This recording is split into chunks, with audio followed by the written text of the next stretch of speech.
نمازیں پڑھتا ہے، غریبوں کی مدد کرتا ہے، قرآن کی تلاوت کرتا ہے، تسبیحات پڑھتا ہے، درود پڑھتا ہے، استغفار پڑھتا ہے، کتنا وہ دیتا ہے مصلی پہ مسجد میں وقت، اور کتنا وقت وہ دیتا ہے یہ دنیا کماؤ، وہ دنیا کماؤ، یہ بلڈنگ بناؤ، وہ بلڈنگ بناؤ، یہ میرا بیٹا، یہ میری بیٹی، یہ پراپرٹی، یہ پیسہ، یہ فلانا ڈھکانا۔ آپ ہم خود سوچ لیں، کیونکہ یہ بھی دوسری حدیث ہے پیارے نبی صلی اللہ علیہ وسلم کی، جس کا مفہوم ہے ہم سب کا سب سے بڑا مفتی ہمارا دل ہے، سب سے بڑا مفتی ہمارا دل ہے۔ دل ہمارا کہتا ہے جی، کوئی مانے یا نہ مانے، اگر ہم نیکی کرتے ہیں تو ہمارا دل کہتا ہے اچھا کام کر رہے ہیں آپ، بھوکے کو کھانا کھلا رہے ہیں، پیاسے کو پانی پلا رہے ہیں، غریب کو صدقہ خیرات دے رہے ہیں، تو دل کہتا ہے اچھا کام کر رہے ہیں نیکی جب کرتے ہیں۔ اور اسی طرح کوئی شیطان، ابلیس کا چیلا زناکاری بدکاری کرتا ہے، جھوٹ بولتا ہے، غیبت کرتا ہے، تو دل اندر سے کہتا ہے آپ گناہ کر رہے ہو، چاہے مرد ہو یا عورت۔ اللہ تعالی ہم سب کو گناہوں سے بچنے کی توفیق عطا فرمائے۔ میں پہلے 2 حدیث اور 1 قرآن کی آیت پڑھ دوں، اس کے بعد تھوڑی سی تصریح کرتے ہیں کہ دل سے دنیا ہٹائیں گے تبھی ہم متقی اور اللہ کے ولی بنیں گے۔ سنیے پہلی حدیث، اللہ کے رسول صلی اللہ علیہ وسلم نے فرمایا، جس نے اپنی دنیا سے محبت کی اس نے اپنی آخرت کا نقصان کیا، اور جس نے آخرت سے محبت کی اس نے اپنی دنیا کا نقصان کیا۔ تو تم لوگ باقی رہنے والی آخرت کو ختم ہونے والی دنیا پر ترجیح دو۔ ترجیح کا مطلب پرائیورٹی۔ یہ مسند احمد کی حدیث ہے، حدیث نمبر 19199، ابی موسیٰ اشعری رضی اللہ تعالیٰ عنہ سے مروی ہے۔ پھر سے ایک بات سنیں، رسول اللہ صلی اللہ علیہ وسلم نے فرمایا، جس نے اپنی دنیا سے محبت کی اس نے اپنی آخرت کا نقصان کیا، اور جس نے آخرت سے محبت کی اس نے اپنی دنیا کا نقصان کیا۔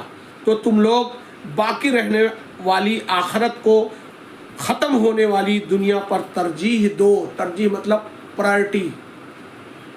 مسند احمد کی حدیث ہے، حدیث نمبر 19199، ابی موسیٰ رضی اللہ تعالیٰ عنہ سے مروی ہے۔ یہ پہلی حدیث ہو گئی۔ دوسری حدیث دنیا کے بارے میں، دنیا کے لالچی کے لیے ہلاکت۔ دنیا کا جو لالچی ہوگا وہ ہلاک و برباد ہو جائے گا۔ دنیا مل جائے یا نہ مل جائے وہ مقدر کی بات ہے، لیکن آخرت تو ختم ہو جائے گی۔ سنیے غور سے، رسول اللہ صلی اللہ علیہ وسلم نے فرمایا، ہلاک ہو گیا درہم و دینار کا چاہنے والا، سیاہ اور دھاری دار قیمتی کپڑے کا لالچی۔ بندہ کی اگر اس کو مل جائے تو راضی ہوتا ہے، اور اگر نہ ملے تو راضی نہیں ہوتا ہے۔ یہ حدیث بخاری شریف کی حدیث ہے، حدیث نمبر 2886، ابو ہریرہ رضی اللہ تعالیٰ عنہ سے مروی ہے۔ دنیا کا چاہنے والا، مان لیجیے اگر مقدر میں ہوگا، کافروں کے مقدر میں ہوتا ہے، دنیا خوب دے دیتے ہیں اللہ تعالیٰ، دھان دولت ریل پیل کر دیتے ہیں کافروں کو، اس کا مطلب یہ نہیں ہے کہ اللہ ان سے خوش ہیں۔ اسی طرح مسلمانوں میں جن کا مقدر اچھا ہے، وہ دنیا ان کو ملنی ہے، مل جائے گی۔ حلال بھی ملتی ہے دنیا، حرام بھی ملتی ہے، لیکن جو حلال کمائے گا اور حلال طریقے سے خرچ کرے گا تب تو دنیا بھی اس کی سرخرو ہو گئی، آخرت بھی ان کی کامیاب ہو جائے گی۔ اور جو حرام کی کمائی کرے گا اور دنیا پہ ہی اترائے گا، اللہ رسول کی بات بھول جائے گا، تو دنیا چند روزہ عیش و عشرت کر لے، مرنے کے بعد آخرت اس کی خسارے میں ہے۔ اس کے بعد اللہ تعالیٰ نے قرآن میں اللہ کے ولیوں کی نشانی بتائی ہے جو اللہ اور رسول کی بات مانتے ہیں۔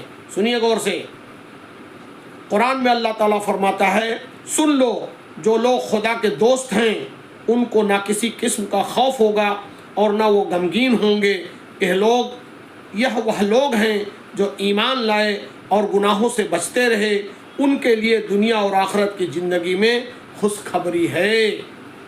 یہ اللہ نے سورہ یونس میں آیت نمبر 62 سے لے کے 64 تک اللہ نے فرمایا ہے۔ اس لیے ابھی 2 حدیث پڑھی گئی اور قرآن سورہ یونس کی آیت پڑھی گئی جس کا ترجمہ مفہوم پڑھا گیا۔ عقل مندی کا بات تو یہی ہے کہ ہم سب لوگ اپنی ماں کے پیٹ سے جب پیدا ہوئے ہیں تو اپنی دنیا کی روزی اور دنیا کی زندگی حیات لے کے پیدا ہوئے ہیں۔ نہ روزی کم زیادہ ہوگی اور نہ مرنے کا ڈیٹ آگے پیچھے ہوگا، فکس ہے زندگی، لائف۔ یہ قرآن حدیث سے ثابت ہے۔ اس لیے دنیا کے پیچھے پڑ کے اپنی عاقبت برباد نہیں کرنی چاہیے۔ دنیا تو ایسے تیسے جو لکھی ہے مقدر میں وہ مل کے ہی رہے گی۔ اگر کوئی آدمی کروڑ پتی ارب پتی بننا ہے تو سوئے سوئے بن جاتا ہے، اس کے لیے دنیا کے پیچھے بھاگنے کی ضرورت نہیں ہے۔ تھوڑی سی حرکت، باقی اللہ کی برکت، تھوڑی سی حرکت اللہ کی برکت۔ اور نہیں تو مقدر میں اگر دنیا زیادہ نہیں ہے تو آپ کتنا بھی مشقت کر لیں، دن رات گھوڑے گدھے کی طرح محنت کریں، پھر بھی ملے گا اتنا جتنا آپ کے مقدر میں ہے۔ یہ قرآن حدیث کا مسلم فیصلہ ہے۔ اس لیے اللہ کرے ہم کو آپ کو بات سمجھ میں آ جائے، دل سے دنیا کی محبت نکالیں گے تو دین کی محبت، قرآن کی محبت، پیارے نبی صلی اللہ علیہ وسلم کی سنت کی محبت دل میں آئے گی، پھر دنیا بھی ایک جنت کا نمونہ بن جائے گا، اور مرنے کے بعد انشاءاللہ ہمیشہ ہمیشہ کی جنت ملے گی۔ اس لیے اللہ کرے ہم کو آپ کو کہیں سنی باتوں سے زیادہ اللہ تعالیٰ عمل کی توفیق عطا فرمائے، مرنے کے بعد ہم سب کو جنت الفردوس عطا فرمائے، آمین آمین یا رب العالمین۔